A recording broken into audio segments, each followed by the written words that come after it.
April 15th, 2019. Notre Dame Cathedral caught fire.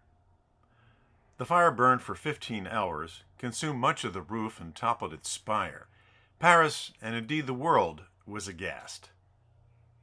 In processing this unthinkable assault on heritage and identity, France embraced a series of familiar themes that seemed to appear through the smoke in a rising plume of narratives. Narratives with varying degrees of truth and myth. The first narrative was divine intervention.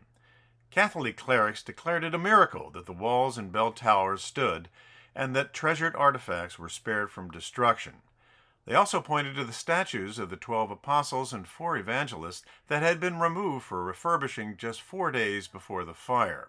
The statues had been attached to the now destroyed wooden spire, and surely they would have perished with it, if not for the hand of God. The second narrative was French resilience and unity. Notre Dame is the epicenter of our lives, said President Emmanuel Macron. He pledged full restoration within 5 years. It is part of the fate, the destiny of France. We will rebuild, tous ensemble, all together. The third narrative was heroism. The 400 firefighters who fought the blaze were heralded as heroes. Sharing the hero's mantle were the structural engineers, whose complex calculations and swift actions secured the integrity and survival of the massive architectural jewel. The same went for the next wave of rescue workers who risked toxic contamination and potentially death just to save the cathedral from collapse. The fourth narrative was the triumph of science. A team of 200 archaeologists, geologists, and engineers set to work with innovative digital techniques and optical imaging to analyze charred remains. And there is a side benefit to their work. The building itself is talking. Medieval construction methods, kept secret by the trade guilds that controlled all building at the time, are being revealed through structural autopsy and reverse engineering. This is literal deconstructionism, appropriate for the city that gave us deconstructionism. Radiocarbon dating is providing information on recovered pieces of medieval iron that were used to strengthen walls of Notre Dame. Findings are being compared to those from cathedrals of similar age. Speculation is that these iron stabilizing rods may have been added later than the initial construction, if the original wooden ties disintegrated.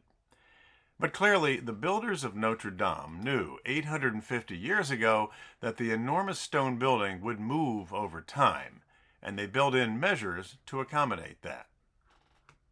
Some of the fallen wall stones, shaped from Lutetia limestone, also known as Paris stone, will be reused, but other stones were weakened by the intense fire in a process called calcination that removed carbon from the limestone. An old quarry outside the city is being reopened for replacement stone that matches the original in color and texture, which includes fossilized crustaceans from the ancient ocean that once covered the area where Paris stands. Extracting stone from the original quarries beneath Paris is too risky to buildings that lie above, not to mention it would disturb the remains of 6 million permanent Parisians interred there in what now is called the catacombs. It would also interrupt the flood of tourists who come to see their bones. Wood from roof trusses also is being analyzed. The wood comes from mature oak trees that grew in French forests up to 1,000 years ago.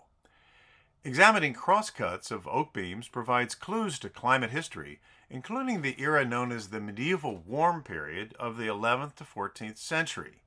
That period enhanced crop yields, boosting the rural population and driving many peasants to Paris, which expanded the city exponentially. Researchers say these tree growth findings may help us to better understand patterns of climate change today.